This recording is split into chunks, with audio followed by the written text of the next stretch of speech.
नमस्कार दोस्तों, स्वागत है आप सभी का आपके अपने इस यूट्यूब चैनल पर। और इस वीडियो के माध्यम से CGL टीयर 1 2022 का क्वेश्चन पेपर डिस्कस किया जाएगा।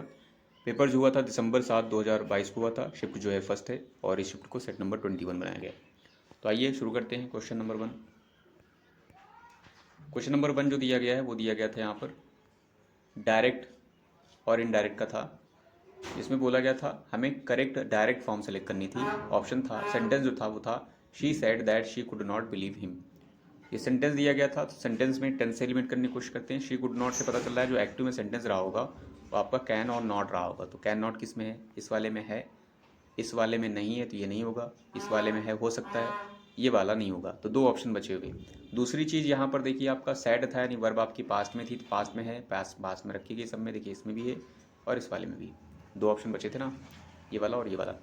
अब देखिए दूसरी चीज़ यहाँ पर जो आपका ये जो अगर पहला ऑप्शन देखें तो यहाँ यू रखा गया है। आपको पता होगा 1 2 3 रूल, SON वाला, ठीक है। यानी जो सेकंड पर्सन जो चेंज होता है वो आपका अकॉर्डिंग टू ऑब्जेक्ट चेंज होता है, ठीक है। अब देखिए ये जो आपका सेकंड पर्सन देखें, अगर इसके अकॉर्डिंग देखें, ये वाला मैच करने की कोशिश करें ऊपर वाला, तो ये जो आपका यू सेकंड पर्सन था तो यहाँ पर आपका ऑब्जेक्ट था ही नहीं, इसलिए ये वाला आपका नहीं होगा। वहीं अगर थर्ड में आगे देखिए फर्स्ट पर्सन था, फर्स्ट पर्सन आप सब्जेक्ट के अकॉर्डिंग चेंज होता तो इसमें सब्जेक्ट दिया हुआ था तो ये अकॉर्डिंग टू सी के चेंज हो जाएगा और ये आपका शी लिखा भी गया था, तो इसलिए आपका करेक्ट ऑप्शन होगा थर्ड वाला। इसमें हमें सिनोनिम बताना था अंडरलाइन वर्ड का। जो एंटीसिपेट था इसका बताना था। एंटीसिपेट का मतलब पूर्वानुमान लगाना, आकलन करना, आप कह सकते हैं गेस करना सेंस में होता है। फॉरगेटन था और प्रेडिक्टेड था, सस्पेक्टेड था, ड्रेडेड था। फॉरगेटन मतलब भूला हुआ और प्रेडिक्टेड मतलब जो है आप कह सकते हैं गेस किया हुआ, एंटीसिपेटेड हुआ तो ये आपका सही हो जाएगा। सस्पेक्टेड मतलब डाउट किया हुआ, ये नहीं होगा। ड्रेडेड मतलब जो आपका फेरोशियस हो या खूंखार हो, डरावना हो, उस सेंस में होगा आपका। नेक्स्ट पर आते हैं। नेक्स्ट में बोला गया था यहाँ कॉलिकेटिंग वर्ड ढूंढने थे या कॉलिकेटिंग फिलअप करना था, मतलब ऐसा कि जो पेयर में यूज़ होते हैं word. Akshay always gives dash to Johanna for a success, के लिए वो हमेशा जोहाना को डैश देता है, ब्लेम देता है, चांस देता है, अपॉर्चुनिटी देता है, क्रेडिट देता है। तो देखिए सक्सेस का हमेशा क्या दिया जाता है? क्रेडिट दिया जाता है। तो क्रेडिट क्या हो जाएगा आपका? फोर्थ वन, यानी श्रेय सही हो जाएगा। इसमें हमें क्या करना था? सिन्न बताना था अंडरलाइन वर्ड का। इम्पार्ट्स है, इम्पार्ट्स का मतलब पास करना होता है। पास करना या प्रसारित करना सेंस में होता है, जैसे आप इन्फॉर्मेशन पास कर रहे हैं, नॉलेज पास कर रहे हैं तो ये आप पास में होगा। जैसे इसमें बोला गया था the way Sheetal imparts knowledge to her students is really praiseworthy. जैसे शीतल को यहाँ टीचर सपोज कर मान लेते हैं तो ये इम्पार्ट्स नॉलेज कर रहे हैं स्टूडेंट्स में, बहुत प्रेजवर्थी है, इसका मतलब वो पास कर रही हैं, तो उस सेंस में होगा। इसके लिए पहला सिनम के तौर पर था डिस्क्लोजेस, दूसरा था ट्रांसमिट, तीसरा था एक्सप्लोजेस, चौथा था एडमिट्स। जो आपका डिस्क्लोज था वो कोई क्लोज चेंज यानी कोई क्लोज चीज़ हो, यानी छिपी हुई चीज़ उसको डिस्क्लोज करना सेंस में होती है, आपका नहीं होगा। यहाँ पर आपका पास सेंस में हो रहा है, क्लोज वगैरह सेंस में नहीं हो रहा है। ट्रांसमिट मतलब भी पास ही सेंस होता है, कोई चीज़ आप जो है इन्फॉर्मेशन या नॉलेज वगैरह पास कर रहे हैं, ठीक है, उस सेंस में होता है। इसके अलावा इसका एक और मतलब होता है जिसका मतलब टेलीकास्ट सेंस में होता है। एक्सपोज मतलब आपका क्या होता है? रहस्य को उद्घाटित, रहस्य बता देना। और एडमिट मतलब स्वीकार करना, एक्सेप्ट करना सेंस में। तो जो करेक्ट था आपका ट्रांसमिट था इसमें।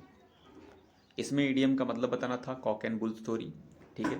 ये जो ईडियम है रिपीटेड भी है और इसका मतलब होता है कि मनगढ़ंत कहानियाँ। तो इसके लिए पहला ऑप्शन था फैक्चुअल स्टोरी, दूसरा था वाइल्डली एक्सेजरेटेड और फॉल्सिफाइड स्टोरीज, तीसरा था अनइंटरेस्टिंग, चौथा इंटरेस्टिंग था और चौथा था आपका सिक्रेटिव। तो आपका करेक्ट जो होगा वो आपका वाइल्डली एक्सेजरेटेड और फॉल्सिफाइड स्टोरी हो जाएगा। नो स्पेलिंग बतानी थी, इसमें सेंटेंस सेलेक्ट करना था। My mother asked me to purchase सही है, टू ब्रेड नाइफ्स भी सही है, हैविंग सरेटेड एजेस दिया गया था। अगर जो इस वाले में देखेंगे तो my mother asked me purchase two bread knives having, ये वाला इतना पोर्शन सब में सेम दिया गया है, तो इसका मतलब ये वाला चेक करना है सरेटेड, ठीक है। सरेटेड एजेस, सरेटेड एजेस का मतलब ये होता है जैसे आप नाइफ देखे होंगे तो जैसे नाइफ जो होता है तो वहाँ पर कुछ नाइफ ऐसे ऐसे होते हैं, तो ये वाले एजेस, ठीक है। तो यहाँ पर ये वाले एजेस की बात कर रहे हैं, तो सरेटेड की जो करेक्ट स्पेलिंग होती है वो आपकी SERRATED होती है, जो कि आपकी फर्स्ट वाले में रखी गई, तो फर्स्ट वाला सही था आपका, नो स्पेलिंग एरर में। वन वर्ड बताना था। अलाउंस जो गिवन होता है वाइफ को हस्बैंड के द्वारा, उसे क्या कहेंगे? एलिमनी, एलिगरी, एफिडेविट और एडवोकेसी। एलिगोरी का मतलब प्रतीकात्मक कथा होती है, प्रतीकों के माध्यम से कहानी बताई जाना, वो होता है, तो ये आपका नहीं होगा। एलिमनी मतलब गुजारा भत्ता होता है जो हस्बैंड द्वारा वाइफ को सेपरेशन के बाद दिया जाता है। एफिडेविट हलफनामा होता है और एडवोकेसी एडवोकेट से बना है, जो कि आपका नाउन है। इसमें पैसिव बताना था, टेंस से लिमिट करने की कोशिश करते हैं। The secretary was noting down the dictation. Was noting down से पता चल रहा है आपका पास्ट कॉन्टिन्यूअस है। पास्ट कॉन्टिन्यूअस की जब भी आप पैसिव बनाते हैं तो वहाँ पर आपको वॉज या मिलेगा या फिर वर मिलेगा और उसके साथ बीइंग भी मिलेगा। कॉन्टिन्यूअस में हमेशा बीइंग होता है, उसके बाद थर्ड फॉर्म मिलेगी, क्योंकि पैसिव में हमेशा थर्ड फॉर्म होती है। तो किधर लिखा गया है? इसमें है वॉज और वर, बीइंग थर्ड फॉर्म नहीं है। वॉज और वर बीइंग थर्ड फॉर्म नहीं है। देखिए वॉज है, बीइंग बट नहीं है इसमें। यहाँ वर नोटेड है, बीइंग नहीं है। इसमें देखिए वॉज है, बीइंग है, नोटेड भी है और डिक्टेशन के अकॉर्डिंग वॉज भी सही, तो आपका फोर्थ वन सही था। इसमें हमें कॉलोकेटिंग अगेन फिल करना था। Collocation, haulm a Danish traveler था had made a dash replica of the tablet which in 1908 deposited in the Metropolitan Museum of New York। तो देखिए रेप्लिका का मतलब होता है कॉपी होती है किसी चीज़ की, जीरोक्स कह सकते हैं आप। इसके लिए वाइल्ड रेप्लिका था, ऑब्सक्योर रेप्लिका था, करप्ट रेप्लिका था और एग्जैक्ट था। वाइल्ड मतलब जंगली सेंस में तो नहीं होगा आपका। ऑब्सक्योर मतलब अस्पष्ट होगा, यानी अनक्लियर कह सकते हैं आपका, वेग कह सकते हो, तो ये आपका नहीं होगा क्योंकि ये कॉपी की बात कर रहे हैं। इसके लिए आपका कॉलिकेटिंग वर्ड आता है, वो आपको ढूंढना था, ये नहीं होगा। करप्ट मतलब आपका जो है, जैसे कोई डेटा करप्ट हो गया तो इसका मतलब डेटा आपका क्लियर नहीं रहा, वो आपका करप्ट हो गया। एग्जैक्ट का मतलब हूबहू होता है, यानी हूबहू में सेंस में आपका करेक्ट हो जाएगा। हूबहू यानी एग्जैक्ट कॉपी, यानी एग्जैक्ट रेप्लिका। इसमें रेक्टिफाई करना था स्पेलिंग को, तो यहाँ पर न्यूजेंस वर्ड दिया गया था। She is a nuisance to my family, to her family. Nuisance का मतलब क्या होता है? कोई सिचुएशन हो या कोई पर्सन हो या फिर कोई चीज़ हो जो आपको क्या करे, अनॉय करे या जो है ट्रबल को कॉज करे, उसके लिए वर्ड यूज़ किया जाता है न्यूजेंस। न्यूजेंस तो स्पेलिंग जो थी करेक्ट वाली वो आपकी फर्स्ट में भी नहीं थी, सेकंड में भी नहीं थी। करेक्ट जो आपकी थी थर्ड वाली में थी, NUISAN, सॉरी लास्ट वाले में थी NUISANC। इसमें हमें क्या करना था? सिनोनिम बताना था ब्रैकेट वर्ड के लिए। ये लाइटेड अप, यहाँ पर बोला गया था द लाइट्स। लाइट्स मतलब एक्चुअल लाइट की बात कर रहे हैं। The art work on the walls of the museums were looking beautiful. पहला इसके लिए था इनलाइटनिंग था, दूसरा था इल्यूमिनेटिंग, तीसरा था ट्रैफिकिंग, चौथा मेस्मराइजिंग। ये जो इनलाइटनिंग होता है इसका मतलब प्रबोध होता है, यानी ज्ञान से रिलेटेड होता है, शिक्षाप्रद होता है आपका। जैसे आपने पढ़ा भी होगा लाइट ऑफ एशिया में उनको इनलाइटनिंग हुई थी। इनलाइटनिंग का मतलब ज्ञान का उनको जो है प्रकाश का अनुभव हुआ था का मतलब है वहाँ पर ज्ञान से रिलेटेड था, यानी नॉलेज से। तो ये आपका नहीं होगा क्योंकि यहाँ पर लिटरली लाइट की बात हो रही है। इल्यूमिनेटिंग आपका प्रकाश से, और ये लिटरली प्रकाश से ही होता है, तो आपका ये करेक्ट हो जाएगा। ट्रैफिकिंग का मतलब तस्करी होता है। मेस्मराइजिंग आपका अट्रैक्टिव इंथ्रॉलिंग सेंस में होता है। यहाँ पर था सब्स्टिट्यूशन ढूंढना था अंडरलाइन इडियम के लिए। इन फुल स्विंग ये भी रिपीटेड है। इसका मतलब क्या होता है? इसका मतलब बहुत ही ज़्यादा एक्टिव सेंस में होता है। पहला ऑप्शन था इसके लिए वेरी पैसिव, दूसरा था वेरी अनइंटरेस्टिंग, तीसरा था प्लेइंग ऑन द स्विंग और चौथा था वेरी एक्टिव। तो वेरी एक्टिव आपका सही था लास्ट वाला। एंटोनी बताना था यहाँ पर हाईलाइटेड वर्ड का। हाईलाइटेड वर्ड जो था यहाँ पर कोजेंट दिया गया था। The managing director produced cogent reasons for the change in HR policies. Cogent का मतलब क्या होता है कि बहुत ज़्यादा क्लियरली और इफेक्टिवली ढंग से बताना ताकि कोई चीज़ को यकीन कर सके। आप कह सकते हैं एक तरीके से यकीनी कह सकते हैं, ठोस कह सकते हैं इसके लिए हिंदी। इसके लिए था कंपेलिंग था, दूसरा अनकन्विंसिंग, तीसरा पर्टिनेंट, चौथा आपका अनएक्सपेक्टेड। चूंकि हमें एंटोनी बताना था, कंपेलिंग का मतलब किसी को फोर्स करना होता तो ये आपका नहीं होगा। अनकन्विंसिंग मतलब आप कन्विंस नहीं कर पा रहे हैं। अब यहाँ पर कन्विंस वाला था, तो ये कन्विंस और कन्विंस आपका कोजेंट कन्विंस आपका सिनम थे, बट चूंकि अनकन्विंसिंग लिखा गया तो ये आपका एंटनी बन जाएगा कोजेंट से। पर्टिनेंट मतलब रिलेवेंट होता है आपका, आप कह सकते हैं रीजनेबल है, या फिर कह सकते हैं पॉइंट टू पॉइंट कह सकते हैं, टू द पॉइंट कह सकते हैं। अनएक्सपेक्टेड मतलब जिसका आपका एक्सपेक्ट ना किया गया हो वो आपका सेंस में होगा। इधर रीअरेंज करना था। स्टार्टिंग में दिया गया था थोरियम, स्टार्टिंग में दिया गया था थोरियम हैज डैश। पी बोला गया था and is part of nuclear programme in India, और क्यू में of nuclear reactor in countries including. R में बोला गया था been tested as a fuel in the other types. S में बोला गया था the United States, Germany and the United Kingdom. अब अगर जो आपने इसको पढ़ा है आपको थीम समझ में आ गई होगी, स्टार्टिंग का दिया हुआ था। अब यहाँ से आप डिसाइड कर सकते थे स्टार्टिंग किससे होगा। थोरियम हैज़, क्या पी से स्टार्ट होगा? एंड से नहीं होगा। थोरियम हैज़ ऑफ से भी नहीं होगा। थोरियम हैज़ बीन से स्टार्ट हो रहा है तो आर से स्टार्ट होगा। तो इस तरीके से आपसे दो एलिमेंट कर सकते थे। फिर इसके बाद क्या आएगा? ऑप्शन से रख लीजिए क्योंकि दो ही तो ऑप्शन बचे हैं। अगर जो पहले वाले देखें तो यहाँ बोला गया था थोरियम हैज़, ठीक है, हैज़ के बाद बोला गया था has been tested as a fuel in other types of nuclear reactor in countries including. Including क्यू के बाद बोला गया था including the United States, Germany and United Kingdom. यहाँ तक तो ठीक है। फिर पी में बोला गया था and is part of nuclear program, तो ये वाला भी फिट बैठ रहा है, ये वाला भी फिट बैठ रहा है, आपका ये वाला सही बन रहा है।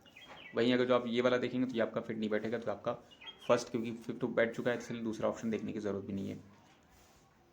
इसमें बताना था यहाँ पर आइडेंटिफाई सेगमेंट्स करना था, ग्रामेटिकल एरर कहाँ पर है। You must be Hari otherwise you will miss the train, ये बोला गया था।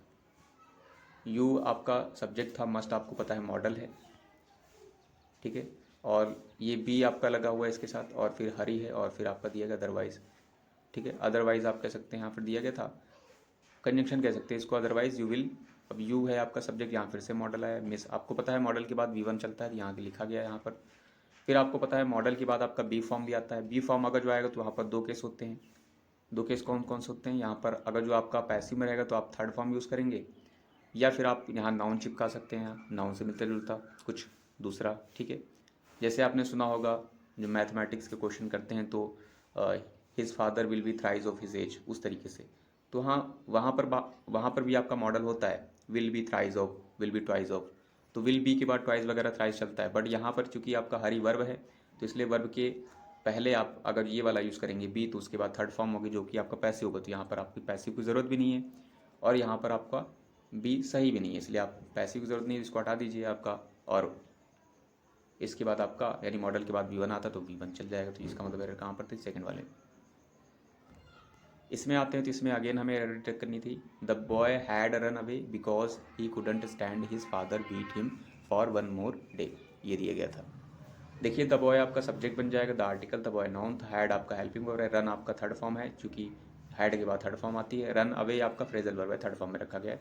बिकॉज कंजंक्शन है, ही आपका सब्जेक्ट है, कुडंट आपका अगेन वर्ब है, सॉरी हेल्पिंग वर्ब है, और ये स्टैंड आपका पता है कुड के बाद ये आपका कह सकते हैं कुड स्टैंड, ये जो अब दिया गया है ये आपका फ्रेजल वर्ब भी है, कुडंट स्टैंड, इसका मतलब होता है टॉलरेट करना, टॉलरेट, और जो है सहना सेंस में होता है आपका। Couldn't stand his father, couldn't stand his आपका पॉजेसिव एडजेक्टिव, फादर नाउन है आपका, बीट अगेन नाउन है, हिम आपका ऑब्जेक्टिव केस ऊपर नाउन है, फॉर आपका प्रीपोजिशन है, वन आपका कह सकते हैं, वन मोर आपका जो है लिखा हुआ है यहाँ पर प्रीपोजिशन के बाद ये जो वर्ड दिए गए।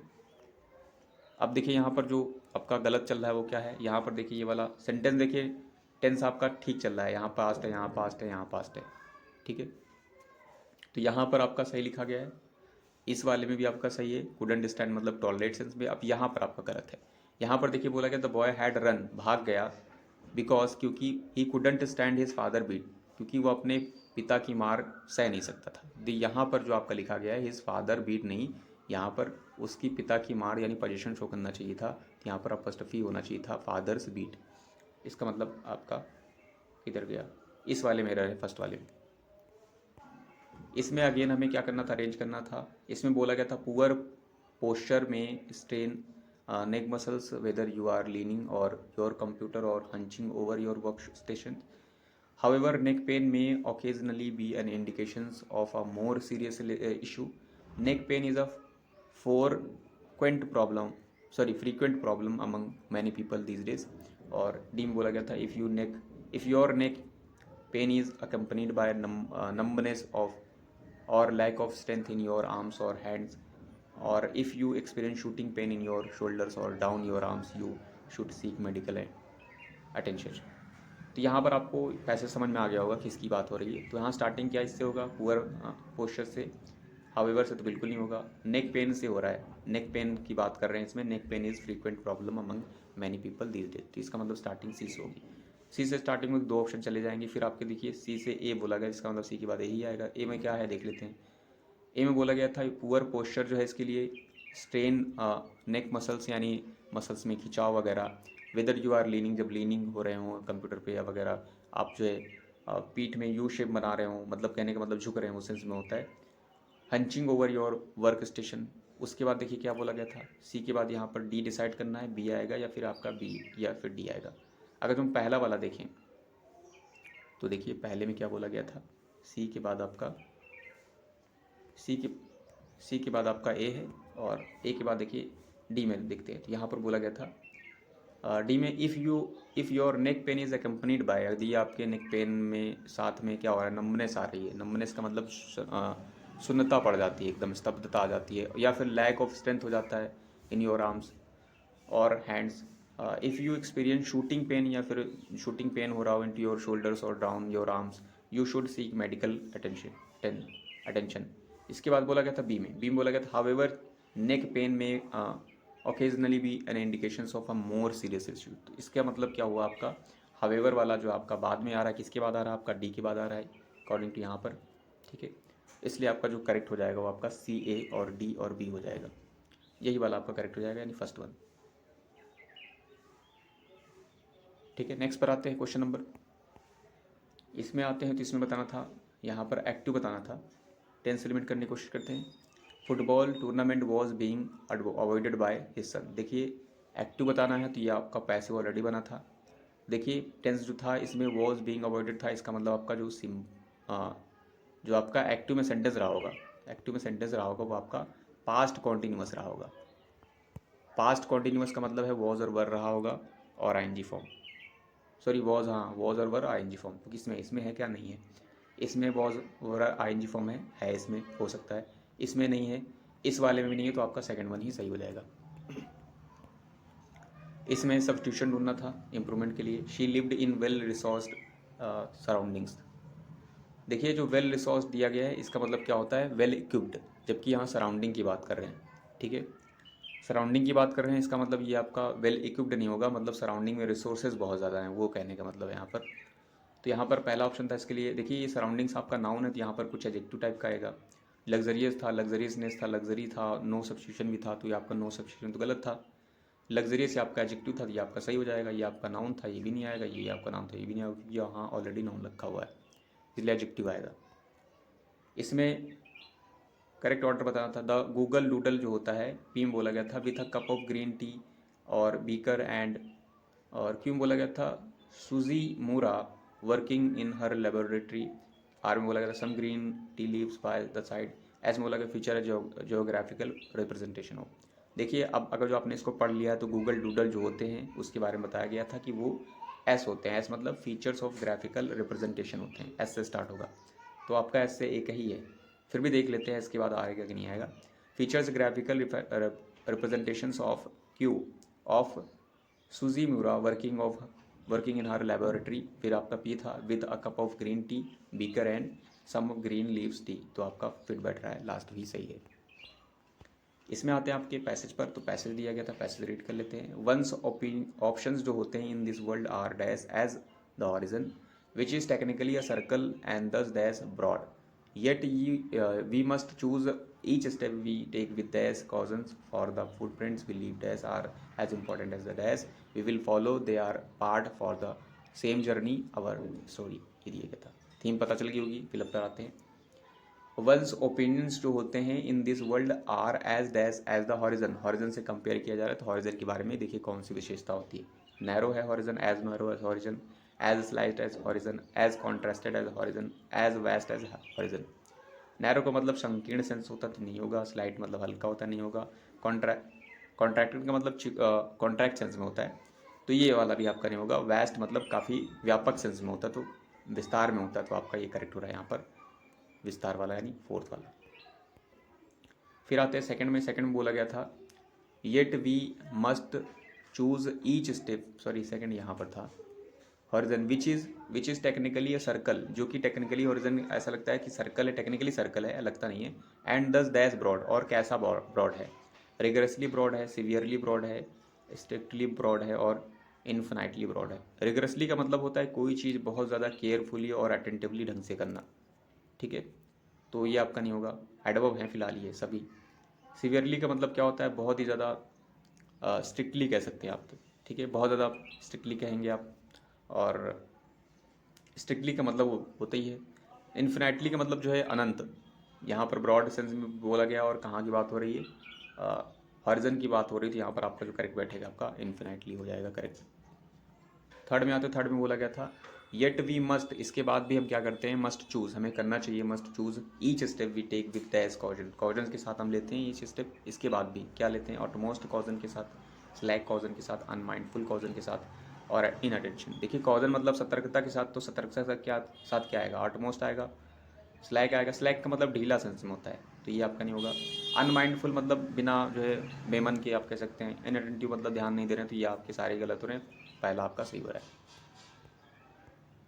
और फोर्थ में आते तो बोला गया था, ठीक है, यहाँ बोला गया था yet we must choose each step we take with utmost cautions for the footprints we leave. अब जो फुटप्रिंट्स हम जो है लीव करते हैं कहाँ पर आएगा, डिस्कार्डेड फूड, सरप्लस, बिहाइंड और एक्सेसिव। यहाँ पर क्या हो जाएगा, अकॉर्डिंग टू आगे पढ़ेंगे तो आपको समझ में आएगा। यहाँ पर क्या आएगा, डिस्कार्डेड मतलब फेंक देना है वहीं, सरप्लस मतलब जो अधिक क्या होता है यानी जो एक्स्ट्रा बढ़ा हुआ है, बिहाइंड मतलब पीछे, तो यहाँ पर बिहाइंड यानी फुटप्रिंट जो पीछे छोड़ दिए जाते हैं वो आपका सही है। उसके बाद आगे आते तो आगे बोला गया था we leave footprints are as important as the dash we will follow. तो वो हमारे लिए एज इम्पॉर्टेंट एज होते हैं we will follow, approach, path और मैनर और कस्टम। यहाँ पर क्या होगा, फुटप्रिंट्स एज अ पाथ होते हैं, वी विल फॉलो। तो ये आपका हो गया। सो आई होप इस वीडियो के माध्यम से आपने कुछ ना कुछ जरूर सीखा होगा। Thanks for watching this video.